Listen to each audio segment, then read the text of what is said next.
nous disons par les Écritures, à la loi et au témoignage, c'est bien et beau. Si on ne parle pas ainsi, il n'y aura pas de l'aurore. L'aurore ne va pas venir parce que nous avons pas.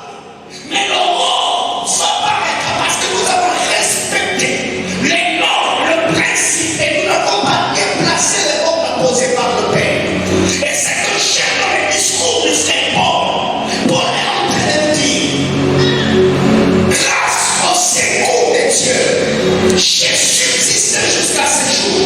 Rendre la témoignage devant le petit et le grand, ça a écarté pour que la lumière ou l'aurore arrive. Le prédicateur, le chanteur de l'Éternel, il ne doit pas s'écarter en rien de tout ce qu'il nous sait. C'est que s'écarter, c'est déjà remonter un feu étranger. S'écarter d'une manière ou d'une autre amènera de l'hérésie. S'écarter amènera une mauvaise interprétation des Écritures. C'est pour cette raison, nous avons besoin de faire une étude minutieuse de la parole du Seigneur avant de s'éteindre devant les gens pour partager. Et c'est vrai qu'aujourd'hui, il y a beaucoup de jeunes serviteurs de Dieu que Dieu a appelés. Avoir l'ensemble est une chose, mais la formation est importante. Nous partageons dans nos familles, nous partageons dans nos auditoires à l'université, on partage entre amis, nous sommes dans le groupe, sur Facebook, sur WhatsApp, on fait des directs par moment, mais dans ce que nous prêchons, est-ce qu'on est sur notre champ? Est-ce qu'il arrive, ou il t'est déjà arrivé, à t'écarter dans l'interprétation? L'apôtre Paul dit, ça m'écarte de rien. Et c'est que le prophète et Moïse ont déclaré devoir arriver. Pour que la lumière arrive, on va parler. Mais en parlant, on va finir à ne pas s'écarter encore ce soir. Parce qu'il suffit seulement que tu t'écartes pour que tu puisses déformer la parole du Seigneur. Et une parole déformée n'amènera pas la vie. C'est comme une bête étouffée. Or, une bête étouffée ne pouvait pas monter sur l'autel pour être sacrifiée. Et parmi le bête sacrifié, nous l'avons lu dans Jean chapitre 9, l'histoire de cet homme, le paralytique, la vie. Les pharisiens lui ont dit, tu es né tout entier dans le péché. Et c'est toi qui nous enseignes la loi. Donc, une bête étouffée ne pouvait pas monter sur l'autel. Et une bête qui avait une défaut corporelle ne pouvait pas monter sur l'autel. Pécher est une chose, mais veillons sur une autre chose, c'est que nous ne nous écartons pas dans ce que nous enseignons.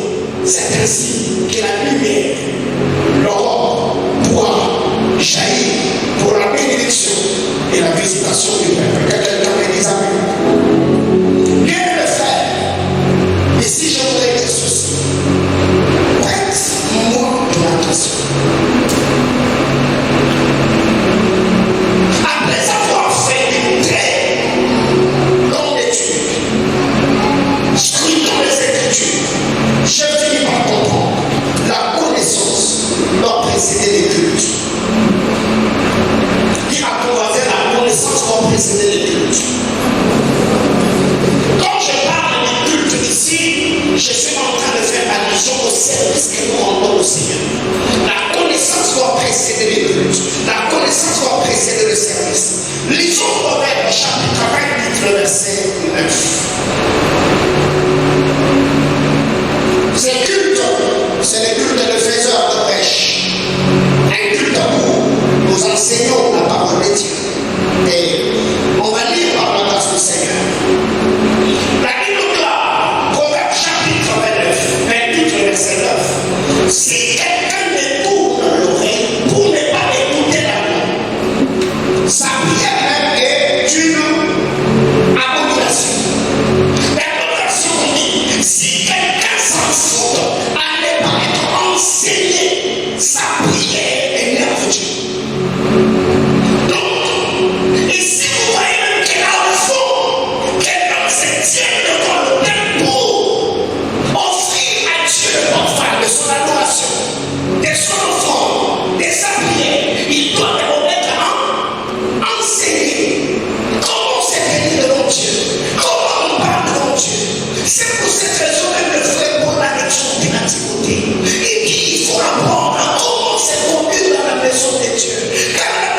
tu es la colonne de la vérité. Bien-aimé dans le Seigneur, il y a encore des choses aujourd'hui. Dieu a parlé à nos pères. Nous sommes en train d'attendre un puissant moment de réveil. Il y a des choses que le Seigneur a promis à nos pères. Mais pourquoi jusqu'à cette manifestation de l'Esprit est en train de tarder? Pourquoi on n'arrive pas à suivre ce puissant moment de réveil? On nous a dit ce que Dieu va faire dans cette génération. Mais on ne nous a pas enseigné comment se comporter pour recevoir ce que Dieu a promis.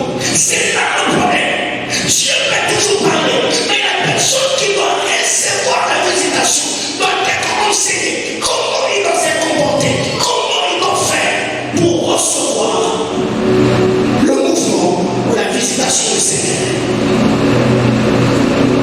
Bien-aimés frères, ici je l'ai dit, un Dieu mal compris, c'est comme un cerveau. Un Dieu mal compris, c'est comme un cerveau. Je prends l'exemple de ce Paul était un rabbin. Il sortait de l'école de Gamaliel. Gamaliel était parmi les docteurs réputés en Israël. On l'appelait la beauté de la loi. C'était un homme intelligent. Paul était un pharisien. Paul était un homme planché dans les Écritures. Mais vous allez rendre compte, Paul, malgré la connaissance de la loi, Paul ne connaissait pas Dieu. Paul était en train de persécuter l'Église par son servir Dieu. Pourquoi? Parce qu'il était attaché à la loi alors que la dispensation avait changé. Bienvenue dans le Seigneur. Qu'est-ce qui arrive dans l'histoire de la femme samaritaine? Cette femme avait la connaissance sur le bon nombre de choses. Elle a discuté avec Jésus quand vous lisez Jean chapitre 4. Cette femme, dès qu'elle avait des informations, elle a dit à Jésus, vous vous dites que le lieu où il faut adorer, c'est à Jérusalem. Mais qu'est-ce que toi, étant prophète, tu as pu dire? Jésus lui dit, écoutez, là, viens. Il est déjà venu. Ça sera ni à Jérusalem, ni sur cette montagne.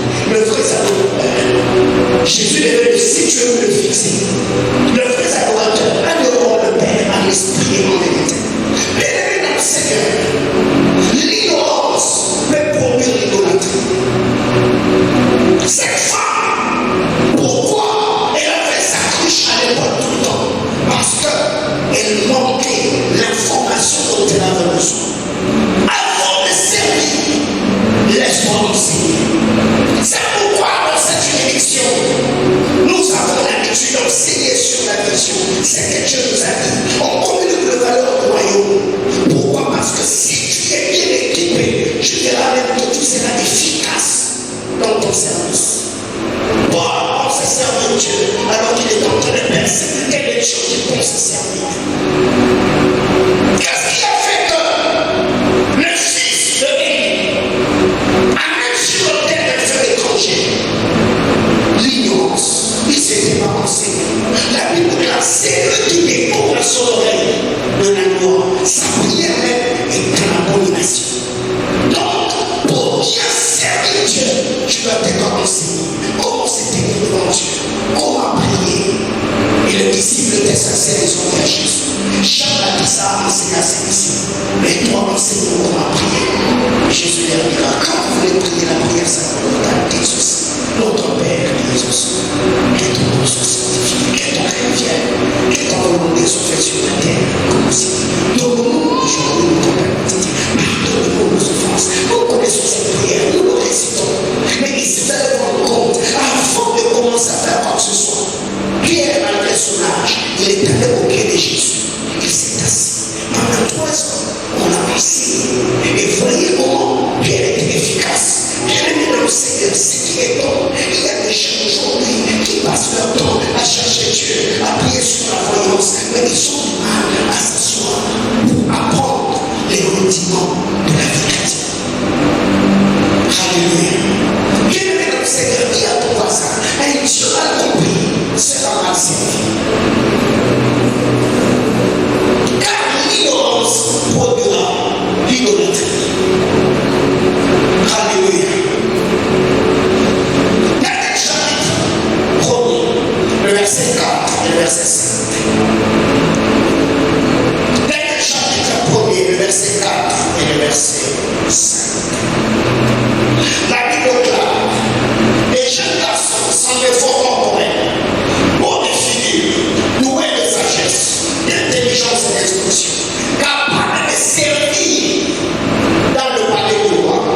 il est capable de servir dans le palais du roi. Et à qui l'on enseignerait les lettres de la langue de Chaldée. Malgré ce qu'il savait comme aptitude, malgré ce qu'il savait comme savoir-faire, ces jeunes les servir dans le palais du roi. Mais avant de les servir, on devait les enseigner. Dans la version dit, on devait les instruire. Autrement dit, avant qu'ils aillent servir, ils devaient d'abord accepter de s'asseoir pour qu'on les enseigne la langue de Chaldée afin de les rendre efficaces dans le service. Quel est le frère? Es-tu prêt à s'asseoir pour apprendre? C'est ça le problème avec nous. On aime les prédications exubérantes. Tu vas monter alléluia. Tu vas percer alléluia. Oh my God, j'ai décrété des déclats. Tes ennemis, c'est des gens quand on marche de bon. Oh my God, ok. C'est bien beau. Mais comment ça va? Qu'est-ce que tu dois faire pour le vivre? Et je vais arriver là. Dis à ton voisin, même l'enseignement. Oui. C'est lui qui détourne son oreille de la loi. Sa bien est dans la domination. Et le frère Jacques dit, vous priez, vous demandez, vous ne recevez pas parce que vous demandez mal. Pourquoi nous demandons mal? Parce qu'on ne nous a pas enseigné comment demander. Quelqu'un comprend de quoi je parle? Parce que nous nous avons enseigné comment demander. Bien dans le Seigneur, prenez deux familles. Une famille, il y a un garçon. Toute le fois qu'on lui donne quelque chose, on ne lui reproche pas quand il ne dit pas merci. Dans notre famille, il y a un enfant quand on lui donne quelque chose. S'il ne dit pas merci, le parent insiste toujours. Il faut remercier quand on te donne quelque chose. Bien le frère, vous verrez que ces enfants, face à un homme qui vont recevoir de l'adulte, leur attitude sera différente. C'est lui qui a enseigné, dira merci, et l'autre sera traité d'impoli. Et prochainement, on lui donnera pas. Pourquoi? Parce qu'il manifestera l'ingratitude, mais indépendamment de sa volonté. Qu'est-ce qu'il doit manquer? L'enseignement. Quelqu'un me dit ça? Alors, pour comprendre l'écriture, pour ce soir, je dis d'abord cette chose. Pour comprendre l'écriture, cette chose. Comprends-tu ce que tu dis? Et vous savez, j'ai toujours dit à sa dernière vie, oh Seigneur, merci, pasteur, au centre missionnaire Manaï, tu m'as donné des fidèles super hommes. Doué de grâce, doué d'intelligence. Il peut assister au culte pendant un mois, sans lui bénir leur note, il va vous le tenir dans la tête. Est-ce qu'on peut acclamer pour ces hommes?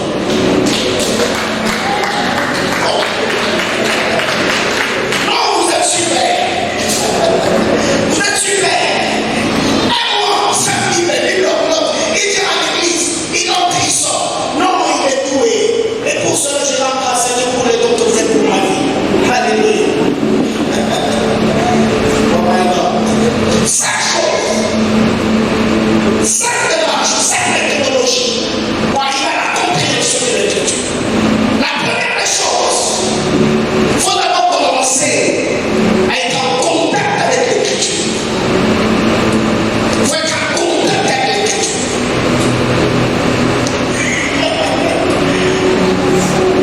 Et c'est après avoir vu ça que j'ai vu certains consacrés dans leur téléphone. C'est très beau. L'étude de l'écriture. Il y a lire l'écriture et étudier l'écriture. Lire l'écriture, c'est la lecture selon les hommes. Où tu lis la Bible comme n'importe quel livre. Mais étudier l'écriture, c'est étudier ou lire en posant des questions sur les personnages et sur l'histoire. C'est la lecture de l'unique éthiopien. Lisons la parole. Quand vous lisez la parole de Dieu, dans Actes chapitre 8, un peu plus bas, l'unique éthiopien lisait le prophète Isaïe. Quand il a invité Philippe à s'asseoir sur son char, il a posé la question à Philippe. Explique-moi, de qui le prophète est en train de parler? C'est de lui ou de quelqu'un d'autre? Là, il était en train d'étudier, il cherchait à comprendre. Ça, c'est ce que les théologiens appellent faire l'exégèse biblique. tu fais l'exégèse, c'est un temps où tu cherches à comprendre. Qu'est-ce qui est dit ici? C'était dans quel contexte? C'était autour de quoi? C'est quoi l'histoire? C'est quoi les buts? Et c'est en étudiant que tu peux comprendre les raisons apparentes et les raisons cachées. Quelqu'un me comprend? Très généralement, je donne un exemple. Beaucoup de prédicateurs et de lecteurs de la Bible que nous sommes, dans l'histoire de Josué, nous avons toujours condamné Akan, n'est-ce pas? Pourquoi Israël avait perdu? Parce que Akan avait volé. Ça, ce sont les raisons apparentes. Mais les raisons cachées, la faute est aussi sur Josué étant leader. Parce qu'avant que Josué n'aille attaquer Jéricho, Josué avait consulté Dieu. Dieu lui a dit, monte, on aura du succès. Mais avant d'aller attaquer Aïe, Josué n'a pas prié. Donc, si Josué avait prié avant d'aller attaquer Aïe, Dieu lui allait lui dire ce qu'il lui a dit après l'échec, en lui disant, au milieu de vous il y a de l'interdit. Un homme a volé, donc n'allez pas attaquer l'ennemi parce que je ne suis pas avec vous. Ça, c'est les raisons cachées. Est-ce que quelqu'un me comprend? Nous avons toujours dit, pourquoi on a coupé la tête de Jean-Baptiste? Parce que Jean-Baptiste était allé s'ingérer dans les affaires d'autrui. Dans l'affaire Hérodias et Hérode. N'est-ce pas? Mais non. Ce n'est pas seulement ça, ce sont les raisons apparentes. Mais les raisons cachées. Jean-Baptiste était la bouche de Dieu en ces temps-là. C'est lui qui a présenté Jésus. Mais qu'est-ce qui arrive? Avant d'être arrêté, Jean-Baptiste a dit, il faut qu'il diminue, que Jésus fasse quoi? Qu'il croisse. Il faut que lui disparaisse pour que Jésus fasse quoi? Donc, si Jean-Baptiste était sage, il allait arrêter son ministère le jour où Jésus a reçu son baptême. Il allait s'aligner derrière Jésus. Jésus allait commencer à guérir le malade et chasser les démons. Et Jean-Baptiste allait vivre longtemps en baptisant les gens. Eh oh! Parce que quand vous lisez la parole de Dieu, dans le ministère de Jésus, ce n'est pas Jésus qui baptisait. C'était ses disciples qui baptisaient les gens. Alors, Jean a créé des camps. Il est dans son coin en train de baptiser. Jésus est dans son coin en train de faire le travail. Ça, c'est parmi les raisons cachées. Et pourquoi on a coupé la tête de Jean-Baptiste? Déjà, quand on l'a arrêté en prison, Jean-Baptiste voulait amener un dysfonctionnement dans le royaume. C'est lui qui a dit que celui-là est l'agneau de Dieu qui ôte le péché du monde. En étant en prison, Jean envoie des messagers. Alors lui poser la question, c'est lui ou c'est quelqu'un d'autre? Dieu s'est dit, oh là là là là là. Si Jean-Baptiste commence à poser ce genre de questions, il y aura un sérieux problème. Les gens peuvent commencer à remettre en cause le ministère de Christ. Alors que faire? Va maintenant mettre ta bouche dans l'affaire d'autrui là. On te coupe la tête. Voyez-vous? C'est en étudiant. J'étudie pour comprendre pourquoi Jean-Baptiste on l'a tué. Qu'est-ce qui est arrivé? Pourquoi Joseph, quand il a vu l'étoile, il a vu les étoiles, il a vu la lune, il a vu le soleil se prosterner. Mais en étudiant, quand est-ce que le soleil s'est prosterné? Quand est-ce que la lune s'est prosternée? Les gerbes dans les langages spirituels, ça veut dire quoi? Là, tu fais l'exégèse biblique. Tu lis la Bible en te posant des questions. Quelqu'un me comprend? Ok. Daniel, chapitre 2, de verset 31 au verset 35. Nous trouvons l'étude du songe du roi. Daniel a fait l'exégèse, cherche à comprendre. L'exégèse, je dis, c'est l'étude de l'écriture. Tu te mets à étudier la parole. Tu lis en te posant des questions. C'était dans quelles conditions? C'était dans quel contexte? L'histoire ici, pourquoi ça a pris beaucoup de temps? Et tu verras que tu seras de plus en plus profond dans la méditation. Tu quitteras la dimension des raisons apparentes pour entrer dans la dimension des raisons cachées. Que quelqu'un me dise amen. Troisième chose, après l'étude de l'écriture viendra l'étape de la compréhension de l'écriture. Et c'est de là même que nous avons dit, comprends tu sais que tu lis. Comment comprendre si je ne suis pas en contact avec la parole? Comment comprendre si je n'ai pas fait l'étude de la parole? L'étape de la compréhension. L'étape de la compréhension. Actes chapitre 8, du verset 30 au verset 35. N'est-ce pas? Philippe a posé la question. Non, l'unique Éthiopien a posé la question à Philippe. Il lui dit, explique-moi. Le prophète Ésaïe, quand il est en train de parler, il parle de qui?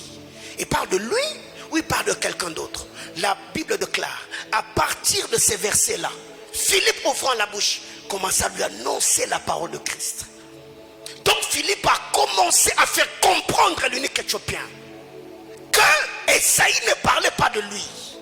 La personne pour qui Ésaïe est en train de parler, c'était Jésus de Nazareth. Il a expliqué la parole. Il a expliqué la parole jusqu'à ce que les écailles qui étaient sur les yeux de l'unique Éthiopien sont tombées. Arrivé quelque part, il voit l'eau. Il dit à Philippe, tu es là, voici l'eau. Qu'est-ce qui t'empêcherait de me baptiser? Après le baptême, la Bible déclare, Philippe fut enlevé. L'unique Éthiopien ne s'est plus inquiété. Pourquoi? Parce qu'il avait déjà reçu la circoncision de son esprit. Il a continué son chemin, louant et bénissant Dieu. L'étape de la compréhension.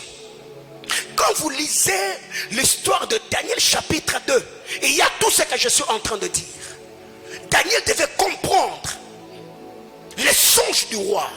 Ô roi, dans ton songe, tu as vu une très grande statue. La tête était en or. Il y avait ceci. Il a commencé à faire la description de ce qu'il avait vu. Mais là n'est pas encore le problème. Après avoir décrit les statues, on doit expliquer le statut. Parce que la bénédiction n'est pas la description, mais dans l'interprétation. La bénédiction n'est pas dans la compréhension de ce que Joseph a compris, dans ce que Pharaon avait reçu comme songe. Mais c'est quand il a donné l'interprétation, il a donné des stratégies ou des mesures palliatives face à ce que le roi avait vu. C'est là que la bénédiction est venue. Bien-aimé dans le Seigneur, quand tu as l'écriture, étudie l'écriture. C'est après avoir étudié l'écriture que tu entreras dans la compréhension des mystères. Tu comprendras, waouh, et c'est pourquoi on a dit ça. Je l'ai dit le mercredi. Jésus se tient devant la foule. Les accusateurs accusés. Avec une femme attrapée en flagrant délit. Cette femme, on a parlé de l'adultère. Donc elle était mariée. Alors son mari légitime, où était-il? Ok, si son mari n'était pas présent, mais l'homme avec qui elle était tombée dans l'adultère, où était-il? Comment est-ce que les Juifs se sont permis de laisser le mari de la femme, de laisser l'amant de la femme s'échapper, et ils ont pris la femme seule pour la mener devant Jésus? C'est quoi cette histoire? Tu commences à te poser des questions. C'est là que tu verras la lumière de Dieu jaillir. Tu dis, oh my God. Donc s'ils ont fait ça, c'est parce que le Seigneur a voulu nous dire telle et telle autre chose dans cette écriture. Ouais. Le mercredi, je m'étais arrangé pour ne pas parler de ça. Parce qu'on reviendra là-dessus. Que quelqu'un me dise amen. N'est-ce pas? L'étape de la compréhension de l'écriture. 4. Très généralement, on nous a dit que méditer ou prêcher, c'est comme la dissertation, n'est-ce pas? Il y a l'introduction, il y a le développement, il y a la conclusion, n'est-ce pas? Là, c'est quand on est prédicateur. Quand on est enseignant, il y a une 4e chose que nous devons insérer. 1. Il y a l'introduction. 2. Il y a le développement. 3. Les ponts d'application avant la conclusion. Dis à ton voisin les ponts d'application. Pourquoi je me suis permis d'enseigner ces choses? Parce que nous sommes une église de missionnaires. Donc prêcher la parole n'est pas réservé seulement aux ministres de Dieu, à ceux qui ont l'appel au ministère, ou ceux sur qui repose l'onction ministérielle. Mais tout enfant de Dieu, dans ces juridictions, tout enfant de Dieu est un missionnaire. Il y a le pont d'application. Qu'est-ce qui arrive? Le pont d'application, c'est ce que je peux appeler en d'autres termes piste de solution. Actes chapitre 2, le verset 37 et le verset 38. Jésus a promis que le Saint-Esprit allait venir. Il a parlé par le prophète. Actes chapitre 2. 50 jours après, ils étaient là dans la chambre haute en train de prier. Tout à coup, vint du ciel un vent comme un bruit impétueux. Ils se sont mis à parler en d'autres langues. La Bible déclare, les Juifs accourus. Ils étaient en train de dire, ces hommes sont ivres de vin doux. Donc, quand un homme est ivre de vin doux, ça les fait déraisonner. On parlera dans la suite des temps. On parlera du vin doux. Il y a combien de types de vin? Si le vin doux, c'est un vin qui fait déraisonner, alors d'autres types de vin, c'est quoi l'effet que ce vin peut apporter dans la vie d'un homme? Qu'est-ce qui arrive ici? La Bible déclare, ils sont ivres de vin doux. L'apôtre Pierre s'élève. Il explique la manifestation de l'esprit. Bien-aimés frères, je ne dis pas ici que toute manifestation de l'esprit doit être expliquée, mais toute manifestation de l'esprit est explicable. Et oh, ils sont parlés en d'autres langues. Quand les Juifs s'approchent, ils traitèrent le frère comme des hommes qui étaient ivres. Pierre dit non, non, non, nous ne sommes pas ivres. C'est que vous voyez. Pierre prend le frère Joël, Joël chapitre 2. L'Éternel avait promis à nos pères qu'au temps de la fin, il allait envoyer l'Esprit. Comme cela ne suffisait pas, il a fait intervenir le prophète David. Il a dit, Dieu a parlé par la bouche de notre père David. Il avait dit, il a fait l'exégétique. Il a fait tout ce qu'il devait faire. Là n'est pas mon problème. Les Juifs s'élèvent et lui posent la question, homme frère, tout ce que tu as dit là c'est bien beau. Nous là maintenant, que devons-nous faire? Pont d'application. Bien-aimés frères, du haut de cet hôtel, je décrète et déclare, vous allez devenir riches. Oui, mais que devons-nous faire? La Bible déclare, par les meurtrissures de Jésus, vous avez été guéris. Oui, ça c'est ce qui est écrit. Maintenant moi, que je dois faire pour vivre l'accomplissement de cette écriture? Quelqu'un me comprend? Bien-aimés frères, c'est pourquoi vous allez vous rendre compte aujourd'hui, nous sommes là juste pour faire les déclarations de foi. Je décrète et déclare, oui, mais après avoir décrété, après avoir déclaré, Dieu doit nous dire ce que nous devons faire. C'est pour cette raison, donner un enseignement basique ou systématique importante. Pasteur, que dois-je faire pour devenir riche? Que dois-je faire? Je t'explique, tu vois la richesse. Les Écritures disent, maintenant pour devenir riche, fais ceci, fais cela. C'est alors que tu vivras l'accomplissement de toutes les déclarations. Pourquoi? Parce que tu y as appliqué les principes liés à la richesse dans ta propre vie. Alléluia. Est-ce que quelqu'un me comprend jusque-là? Dis à ton voisin le pont d'application. Quand vous lisez la parole de Dieu, dans Genèse 41, du verset 33 au verset 41, Joseph est devant Pharaon.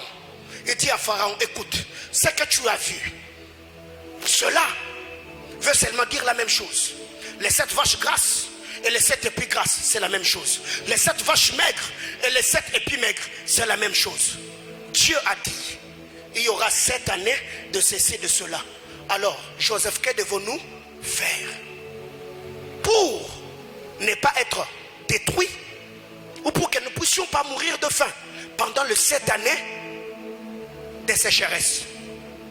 Que l'on fasse le magasin, qu'on puisse mettre la provision pendant les 7 ans d'abondance. Comme ça, après les 7 ans, on va prendre ce qui sera approvisionné, ce qui sera mis dans le dépôt, on va les vendre. Alors nous n'allons pas mourir. Ça, c'est le pont d'application. C'est là que tu amènes quelqu'un à lui faire voir, tu vois, Jésus-Christ est mort pour toi. Alors qu'est-ce que je dois faire pour être sauvé? Donne-lui ta vie. Ouvre ton cœur. Fais la prière d'acceptation. Seigneur Jésus, je te reçois en ce jour comme mon Seigneur et Sauveur. Je crois que mes péchés sont pardonnés. Mon nom est inscrit dans le livre de vie. Je t'appartiens désormais. Ton esprit, tu fais ce genre de prière. Bah, tu es comment? Tu es sauvé. N'est-ce pas? Ok. Dernière chose sur ces points ou ces rubriques. Il y a l'étape de la communication. La communication ou la transmission. C'est ce qu'on appelle par les théologiens l'homilétique. L'homilétique, c'est l'étape de la communication. Bien-aimés frères, prêcher c'est un art. Enseigner c'est un art. Alléluia. Daniel chapitre 2. Le verset 36 et le verset 37. Daniel a fait l'exégèse. Daniel a fait l'herméneutique. Mais arrivé au niveau de l'homilétique, c'est la communication. Regardez comment Daniel n'a pas méprisé le roi sur qui il était en train de communiquer la sagesse de Dieu. Il dit au roi, vis éternellement. Toi, tu es le roi des rois. La communication. Il y a beaucoup d'évangélistes qui ont raté leur cible parce qu'ils ont manqué l'éthique. Ils ont manqué la déontologie. Toi, tu vas dans la maison d'autrui pour prier. À peine arrivé, lancé, pleurer. Le Seigneur est en train de me dire, éteignez la télé, éteignez la télé. Éteignez la télé, éteignez la télé, éteignez la télé. Oh la zobraya. Je sens Dieu ici. Éteignez d'abord la lumière 3 fois. Pa. Caca. Et tu regardes un papa de 60 ans. Mon fils approche, alors que toi tu as 22 ans. Mon fils, viens. À genoux, toi. Oh, I can feel the presence of God. Je sens Dieu. Est-ce que tu es prêt pour recevoir? Oh. Si ils t'ont appelé, c'est parce qu'ils ont besoin de recevoir. Toi, libère seulement. Voyez-vous?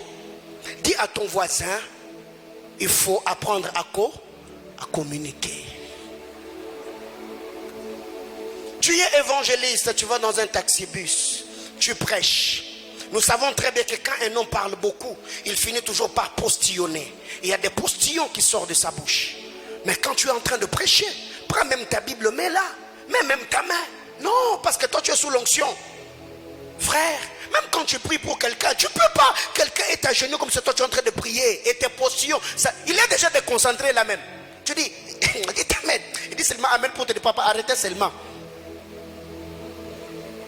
Et moi je vous dis, ça m'est déjà arrivé à Kinshasa. Un évangéliste est devant moi en train de prêcher, mais pendant qu'il parlait, waouh. Et je vous dis, j'étais déconcentré. J'étais obligé de descendre sans pour autant arriver là où je partais parce que j'étais indisposé. Daniel était intelligent. Il a respecté le roi. Il a dit, oh roi, tu es le roi de rois. Regarde comment Dieu t'a élevé. Regarde comment Dieu t'a donné la magnificence. Daniel a commencé à célébrer cet homme. Ensuite, il descend. Il dit, regarde maintenant ce que le Seigneur est en train de dire. La tête en or, c'est toi. Après toi, il y aura tel royaume. Il y aura ça, il y aura ça. La Bible donc là, après cela, le roi a quitté le trône. Il s'est jeté par terre. Il a dit, oh Daniel, vis éternellement. Oh, frère. Écoutez, aujourd'hui, dans cette église, Dieu élève un de mes fils. Et il devient ministre. Frère, même si je sens l'onction, je ne peux pas l'appeler honorable. Viens, take it. Oh mais non. La Bible nous demande d'honorer ceux qui sont élevés en dignité. Il y a le moyen de leur parler. Comment? Même si quelqu'un, il est ton fils, il est plus âgé que toi, tu peux l'appeler mon fils, mais avec beaucoup de respect. Et surtout, si tu sens que la personne a commencé à t'appeler mon père.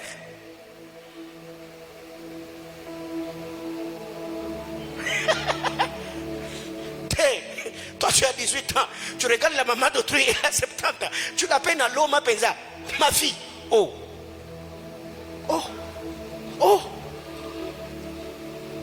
Et ma fille, vous vous êtes rencontrés il y a combien de temps? 1 mois seulement.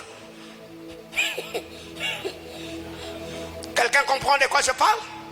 Dis à ton voisin, apprends à bien communiquer. Vous allez évangéliser. Tu vois quelqu'un, il a ses occupations et tu veux l'aborder. Bonjour ma soeur, vous allez bien? Je vous vois que vous avez autre chose à faire. Est-ce que dans votre temps, vous pouvez me donner 5 minutes? S'il te dit que je suis pressé, laisse-le partir. Il n'a pas rien. Et tu conclus même. L'esprit de mort.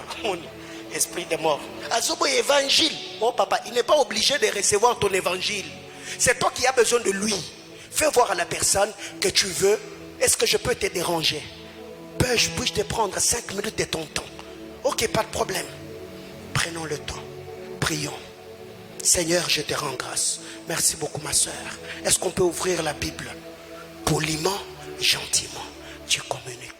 Et tu verras comment la matière va passer. Alléluia. Alors, 4 choses. Et je vais m'arrêter là.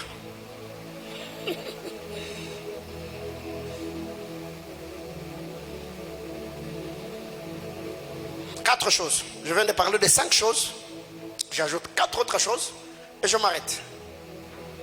1. Si l'on veut comprendre la parole, la première des choses, il faut trouver un cadre te permettant à bien méditer. Trouve-toi un cadre qui va te permettre à bien méditer la parole. Pour l'unique Éthiopien, il a trouvé son char. Et je crois que ce chemin-là n'était pas un chemin que plusieurs personnes empruntaient. Parce que dans l'explication de l'ange, il a dit à Philippe, prends telle direction, le chemin qui est désert. C'est un chemin sûrement, ça c'est moi qui l'ai dit. C'est un chemin sûrement que plusieurs personnes n'empruntaient pas. Et l'unique Éthiopien savait, s'il y avait un moment où il pouvait lire aisément, c'était en quittant Jérusalem, en rentrant en Éthiopie. Mais il faut que ça s'explique. Quand est-ce qu'on quitte Jérusalem vers l'Éthiopie, en train de lire?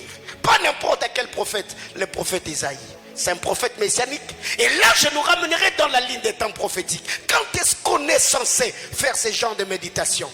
On quitte Jérusalem vers l'Éthiopie. Et pas seulement méditer, mais l'identité de celui qui médite. Il y a tellement de choses autour de la parole du Seigneur. Alors qu'est-ce qui arrive? La Bible claire, il était là assis sur son char, en train de lire, en train de méditer. Et il lisait à haute voix au point où Philippe, qui n'était pas sur son char, a entendu qu'il était en train de lire le prophète Isaïe.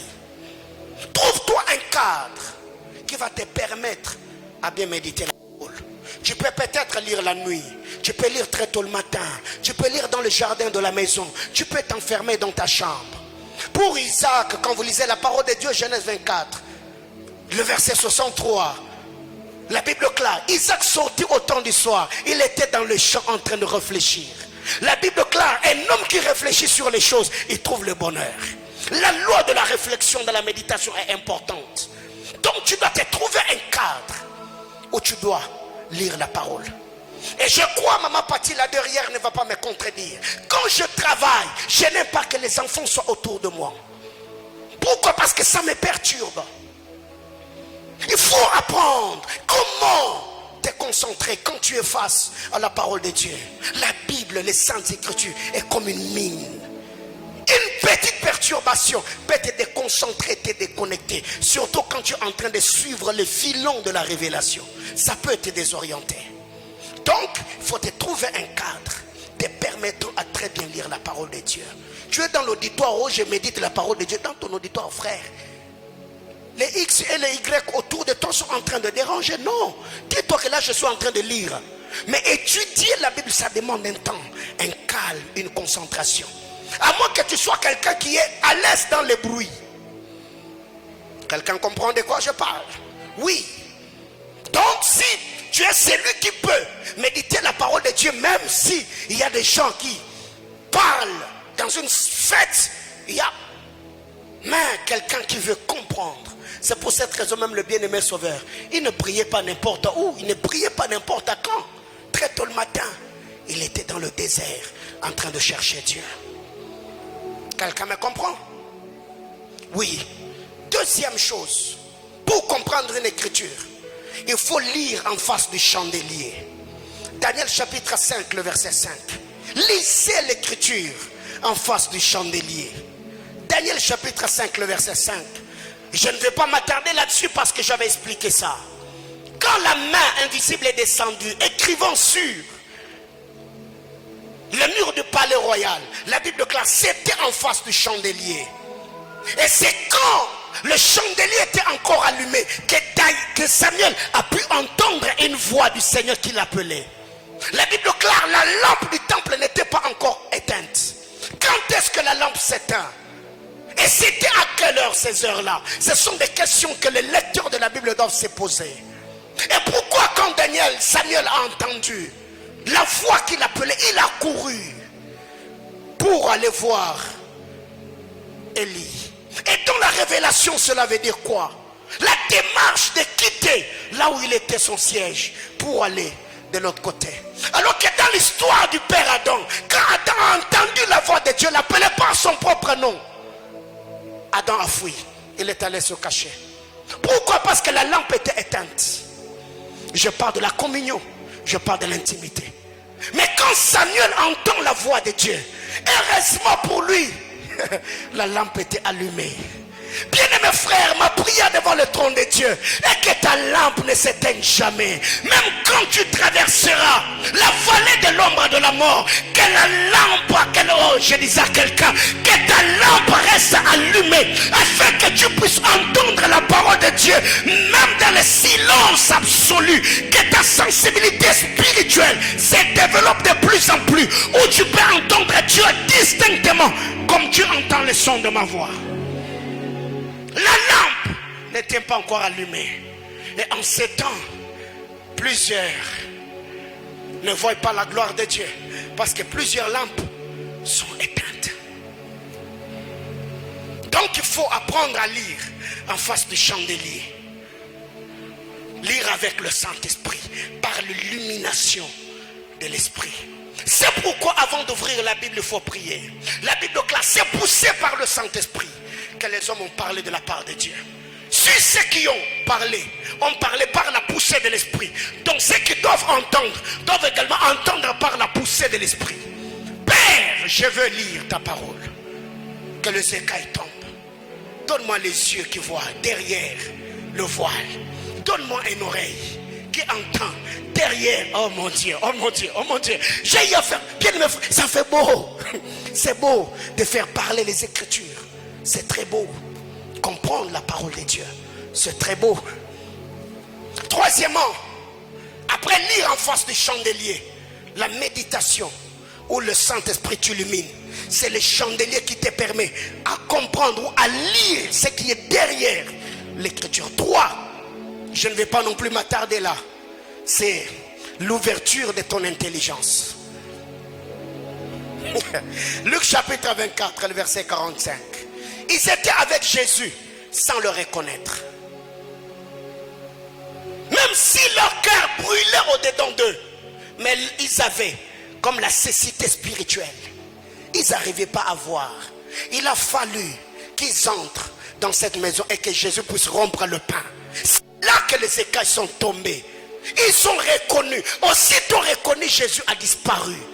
Dans ma vie, j'ai dit à Dieu, non, non, non, non. Je refuse de te connaître dans ce genre de circonstances. Ou quand tu me parles, je n'arrivais pas à te reconnaître. Mais quand tu rends le pain, Jésus, la Bible déclare, après avoir brisé le pain, leurs yeux s'ouvrirent. Bien-aimés frères, ma prière devant le trône de Dieu, si tes yeux ne s'étaient pas ouverts par la colère d'Apocalypse, j'ai pris que par le brisement du pain, que le brisement du pain puisse ouvrir tes yeux spirituels et que tu comprennes et que tu vois que c'est le Seigneur. C'est pour cette raison, pendant que je suis en train de prêcher, c'est un pain que je suis en train de briser. C'est qu'il y a quelqu'un qui dit, oh my God, mais comment est-ce que je n'avais jamais compris cette écriture? Comment est-ce que je ne t'ai jamais tombé sur cette révélation? Bien aimé, j'élève ma main devant le trône de Dieu. De la même manière que Dieu avait pris l'esprit ou l'onction qui était sur Moïse pour le déposer sur les 70, j'ai pris que l'onction de la compréhension des ces écritures sur ma vie, que le Seigneur les dépose sur toi, afin que tu sois cet homme, cette femme, cette bénédiction pour ta génération. Je libère ces paroles de grâce sur vos vies, au nom puissant de Jésus. Et j'entends quelqu'un me dire amen.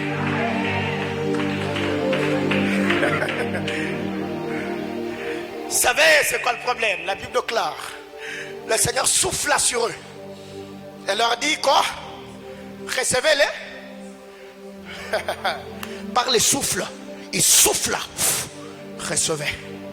Dieu l'avait fait dans le jardin. Donc, en maintenant ici en disant que l'onction qui est sur moi vienne sur toi, tu le reçois.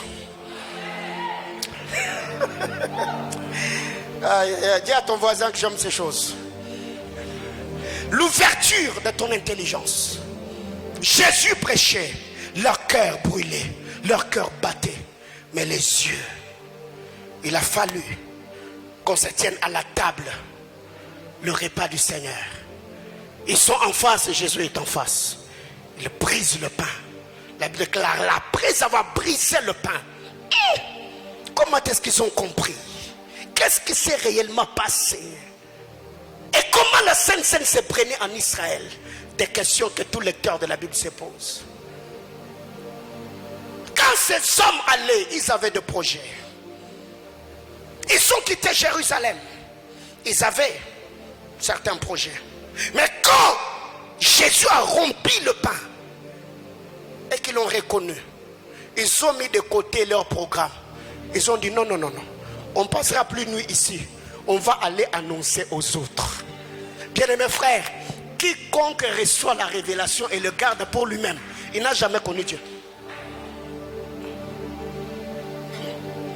Toute révélation qui nous vient du Seigneur fait de nous des évangélistes. Je ferme la parenthèse. 4. Quatrièmement, pour comprendre une écriture, il faut d'abord chercher à comprendre l'angle dans lequel l'écriture nous est présentée. Je ne vais pas m'attarder là, parce que je reviendrai là prochainement. Il faut comprendre l'angle ou la facette où l'écriture nous est présentée. 1 Corinthiens chapitre 14, le verset 6. Ceux de l'école du ministère sont doublement bénis à entendre ce genre de choses. 1 Corinthiens chapitre 4, le verset 6.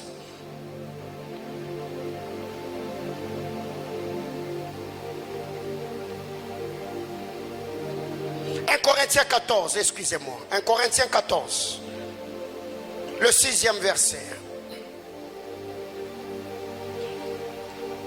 Et maintenant, frères, de quelle utilité vous serais-je si je venais à vous, parlons en langue, et si je ne vous parlais pas? 1. Par révélation. 2.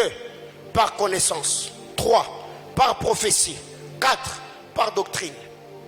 Le 4 facettes de la parole de Dieu. 4 facettes.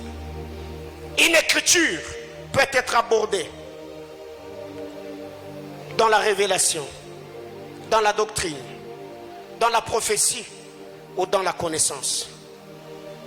Parler par révélation, parler par doctrine, parler par prophétie, parler par connaissance. Je crois qu'après Paterwios, je reviendrai là-dessus et le Seigneur nous fera énormément du bien.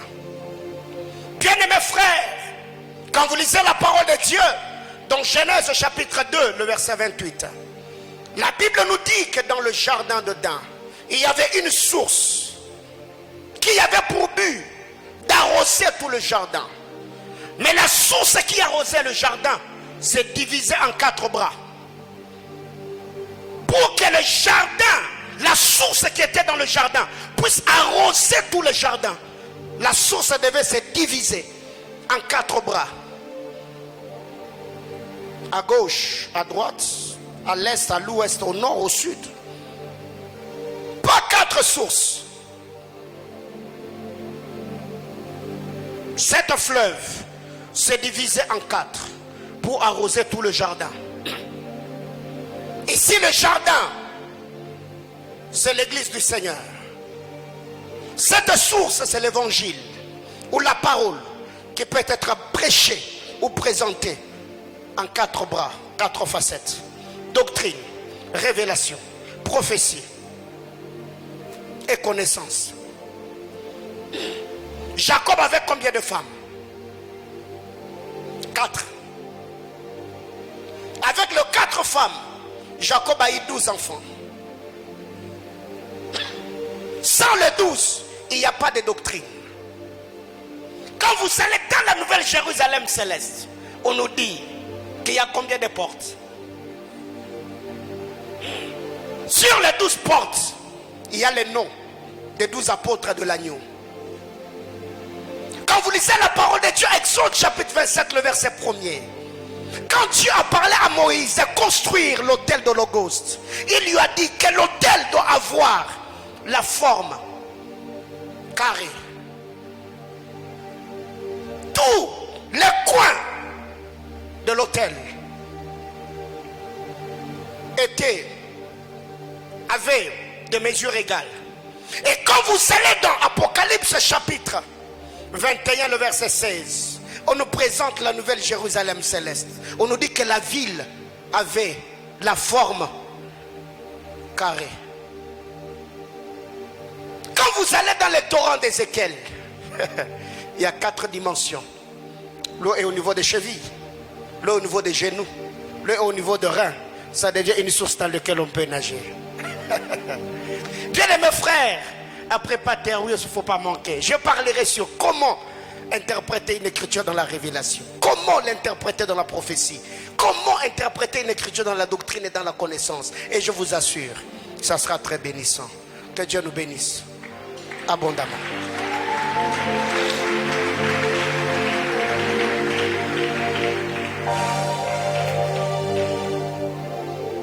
Et ce soir, on va prier le Seigneur.